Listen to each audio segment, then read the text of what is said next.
तो जैसा कि लास्ट पार्टी एंड में हम लोगों ने देखा था कि पवेलियन मास्टर और इस वॉरियर के बीच में फाइट छिड़ गई थी, जहां पर इन दोनों में से कोई भी हार मानने का नाम नहीं ले रहा था। और अब आगे एपिसोड की शुरुआत में हम लोगों को इस बंदे को दिखाया जाता है जो कि पवेलियन मास्टर के ऊपर कंटिन्यू अटैक कर रहा था। तभी इस वॉरियर का एक दूसरा साथी आकर पवेलियन मास्टर के पीछे से उसके ऊपर अटैक कर देता है, जिसकी वजह से पवेलियन मास्टर दूर जाकर गिरता है। इस चीज को देखकर यहाँ पर जितने भी होली सन आए थे उन सभी को यहाँ पर पवेलियन मास्टर की फिक्र होने लगती है। तभी हम इन दोनों वॉरियर को देखते हैं जो कि एक साथ मिलकर अब पवेलियन मास्टर के ऊपर अटैक करने की प्लानिंग कर रहे थे। तभी हम लोगों को पवेलियन मास्टर को दिखाया जाता है जिसकी कंडीशन बहुत ही ज्यादा खराब हो गई थी, क्योंकि जो अटैक पवेलियन मास्टर को लगा था वो बहुत ही ज्यादा पावरफुल था और इस चीज की वजह से पवेलियन मास्टर की हालत यहाँ पर इतनी ज्यादा खराब हुई है। लेकिन पवेलियन मास्टर हार नहीं मानता है और वो दोबारा से उठकर खड़े होने की कोशिश करने लगता है। इस चीज को देखकर ये दोनों वॉरियर पवेलियन मास्टर के ऊपर अटैक करने के लिए चले जाते हैं, लेकिन पवेलियन मास्टर अब भी इन लोगों का सामना कर पा रहा था। और इस बार तो पवेलियन मास्टर की पावर को देखकर लग रहा था कि उसने अपनी इंजरी को हील कर लिया है, क्योंकि अब वह पहले से ज्यादा ताकतवर लग रहे थे, क्योंकि वो अकेले ही इन दोनों वॉरियर के साथ बहुत ही आसानी से फाइट कर पा रहे थे।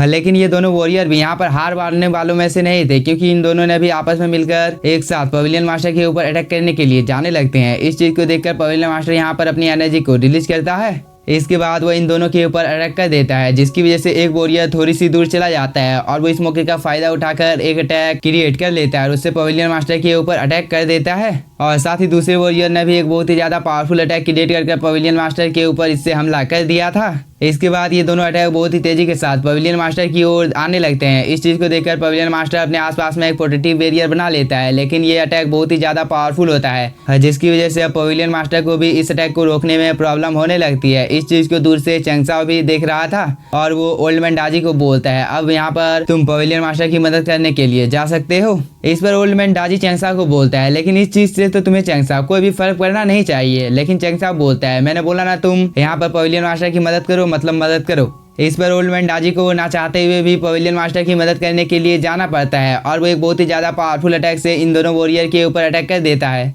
जिसकी वजह से इन दोनों ने जो अटैक पवेलियन मास्टर के ऊपर किया था वो एक ही झटके में डिस्ट्रॉय हो जाता है। और साथ ही यहाँ पर एक छोटा सा ब्लास्ट हुआ था, जिसकी वजह से ये दोनों वॉरियर थोड़े से पीछे चले जाते हैं और इस मौके का फायदा उठाकर ओल्ड मैन डाजी इन दोनों के ऊपर अटैक कर देता है, जिसकी वजह से ये दोनों वॉरियर थोड़े से इंजर्ड हो जाते हैं। इन लोगों को बहुत ही ज्यादा गुस्सा आ रहा था, इसलिए वो ओल्ड मैन डाजी को बोलते हैं, आखिरकार तुम हो कौन। लेकिन तभी ओल्ड मैन डाजी के पास पवेलियन मास्टर आ जाता है और पवेलियन मास्टर को देखकर ओल्ड मैन डाजी बोलता है, पवेलियन मास्टर क्या आप ठीक हैं। इस पर पवेलियन मास्टर बोलता है, ओल्ड मैन डाजी तुमने इस जगह पर मेरी मदद की है, इसलिए मैं तुम्हें दिल से थैंक यू बोलता हूँ। इस पर ओल्ड मैन डाजी बोलता है, तुम्हारा स्वागत है। दूसरी तरफ हम इन दोनों वॉरियर को देखते हैं, जो कि ओल्ड मैन डाजी की पावर को देखकर समझ में आ जाता है कि यह भी एक मास्टर है, इसलिए ये दोनों आपस में बात करने लगते हैं कि यह एक बहुत ही ज्यादा पेचीदा मामला है, इसलिए हम लोगों को इस चीज के बारे में एक बार अच्छी तरीके से सोच लेना चाहिए। इस पर ये दूसरा वॉरियर बोलता है, तुम्हें क्या यहाँ पर डर लग रहा है। तो मैं तुम्हारी जानकारी के लिए बता देता हूँ कि अगर एक बार हम लोगों ने इन सभी को मार दिया तो इसके बाद हम लोगों के पास बहुत सारे ट्रेजर आ जाएंगे, इसलिए बिना कोई टाइम जाके चलो इन लोगों को मारते हैं। इस पर ये वॉरियर भी हाँ बोलता है। इसके बाद ये दोनों इन लोगों के ऊपर अटैक करने के लिए चले जाते हैं।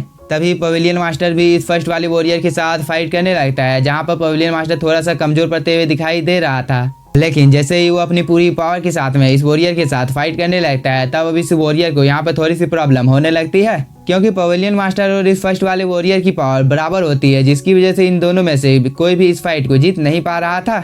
और इस चीज को देखकर यहाँ पर जितने भी वॉरियर होते हैं वो सभी बहुत ही ज्यादा शॉक हो जाते हैं, क्योंकि इन दोनों की स्पीड बहुत ही ज्यादा थी। और ऐसे ही कुछ देर तक पवेलियन मास्टर और ये फर्स्ट वाला वॉरियर आपस में फाइट करने लगते हैं। लेकिन इस चीज को देखकर पहले वाले वॉरियर के एक साथी को बहुत ही ज्यादा गुस्सा आ गया था और वो अपनी पावर को एक्टिवेट कर चेंगसाओ के ऊपर अटैक करने के लिए जाने लगता है। लेकिन चेंगसाओ तो इस अटैक को देखकर अपनी जगह से हिलता तक नहीं है, क्योंकि चेंगसाओ को पता था कि वो बहुत ही आसानी के साथ में इस अटैक को डिस्ट्रॉय कर सकता है, इसलिए यहाँ पर उसने अपने मिस्टीरियस स्वॉर्ड को अपेयर कर लिया था और उससे इस अटैक के ऊपर हमला कर देता है, जिसकी वजह से यहाँ पर एक बहुत ही ज्यादा पावरफुल ब्लास्ट होता है और इसके इम्पैक्ट की वजह से ये सभी लोग थोड़ी सी दूर आ जाते हैं। लेकिन तभी हम लोगों को धुंध के बीच में चेंगसाओ को दिखाया जाता है, जो कि यहाँ पर बहुत ही ज्यादा आइकॉनिक तरीके से बाहर निकल कर आ जाता है। इस चीज को देखकर ये वॉरियर बहुत ही ज्यादा शॉक हो जाता है। लेकिन तब तक यहाँ पर चेंगसाओ ने अपने मल्टीपल शेडो टेक्निक को परफॉर्म करना शुरू कर दिया था, जिसकी वजह से इस जगह पर उसके बहुत सारे शेडो अपेयर हो जाते हैं और यहाँ पर जितने भी शेडो थे वो सभी चेंगसाओ की तरह ही पावरफुल थे और ये सभी इन वॉरियर के ऊपर अटैक करने के लिए चले जाते हैं, जिसकी वजह से इस मार्क्स वाले वॉरियर की हालत बहुत ही ज्यादा खराब हो जाती है। लेकिन वो अभी यहाँ पर हार नहीं मानता है और वो इन शेडो के साथ में फाइट करने लगता है।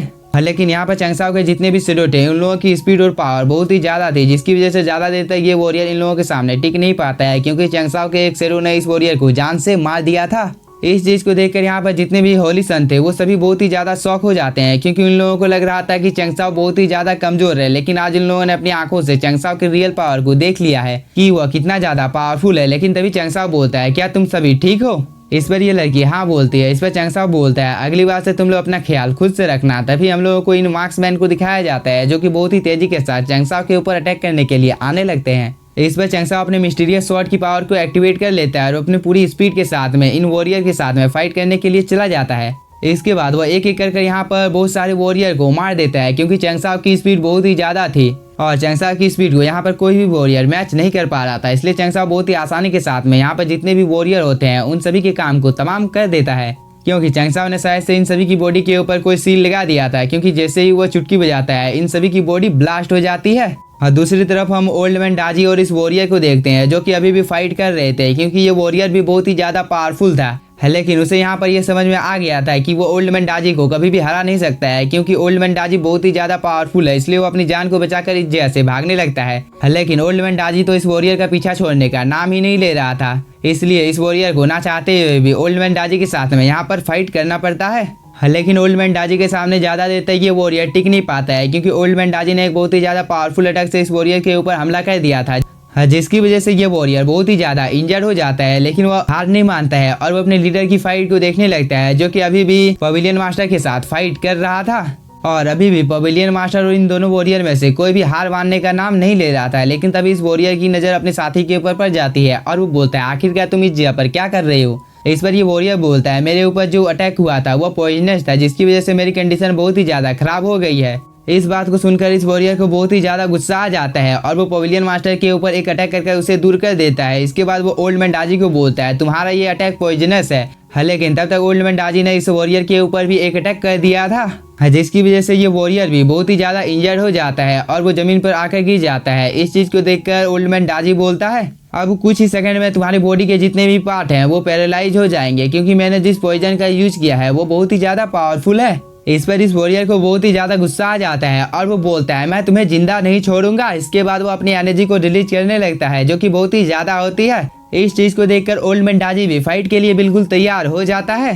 दूसरी ओर हम इस वॉरियर को देखते हैं, जो कि अभी भी अपनी एनर्जी को रिलीज कर रहा था, लेकिन इसे भी यहाँ पर समझ में आ जाता है कि वो ओल्ड मैन डाजी को नहीं हरा सकता है, इसलिए वो अपनी जान को बचाकर इस जगह से भाग जाता है। इस चीज को देखकर ओल्ड मैन डाजी और पवेलियन मास्टर को यहाँ पर कुछ भी समझ में नहीं आता है कि आखिरकार इस जगह पर हुआ तो हुआ क्या, क्योंकि कुछ देर पहले ये वॉरियर इस जगह पर ऐसा प्रिटेंड कर रहा था कि वह इन दोनों के ऊपर एक बहुत ही ज्यादा पावरफुल अटैक करने वाला है, लेकिन ये तो इस जगह से भाग गया। इसलिए ये दोनों एक दूसरे की ओर देखने लगते हैं। दूसरी ओर हम इस वॉरियर के साथी को देखते हैं, जो कि यहाँ पर बहुत ही ज्यादा घबरा जाते हैं, क्योंकि इन लोगों का बॉस इस फाइट को छोड़कर इस जगह से भाग गया था। इसलिए ये लोग भी अपनी जान को बचाने के लिए यहाँ से भागने लगते हैं। इस चीज को देखकर चंगसाओ भी खुश हो जाता है। तभी यहाँ पर ओल्ड मैन डाजी आ जाता है और वो बोलता है, चंगसाओ क्या तुम ठीक हो? इस पर चंगसाओ बोलता है, मैं बिल्कुल ठीक हूँ और मुझे जहाँ तक पता है वो सभी लोग शायद से समुद्री डाकू होने चाहिए। इस पर ओल्ड मैन डाजी बोलता है, ये बहुत ही ज्यादा अफसोस की बात है कि उन लोगों का लीडर इस जगह से अपनी जान को बचाकर भाग गया है। लेकिन तभी पवेलियन मास्टर इस जगह पर आ जाता है और वो ओल्ड मैन डाजी को यहाँ पर थैंक यू बोलता है, क्योंकि ओल्ड मैन डाजी ने इसकी जान यहाँ पर बचाया था। इस पर ओल्ड मैन डाजी बोलता है, पवेलियन मास्टर आपको यहाँ पर ये सब चीजें करने की कोई भी जरूरत नहीं है, क्योंकि मुझे यहाँ पर ऐसा करने के लिए कहा गया था। अगर आपको यहाँ पर किसी को थैंक यू बोलना है तो आप यहाँ पर चंगसाओ को थैंक यू बोल सकते हैं। लेकिन ओल्ड मैन डाजी के यह बोलने के साथ ही हम लोगों का ये एपिसोड हो जाता है खत्म। तो अगर आप लोगों को वीडियो पसंद आया हुआ तो चैनल को सब्सक्राइब कीजिए और वीडियो को like. Thank you for watching.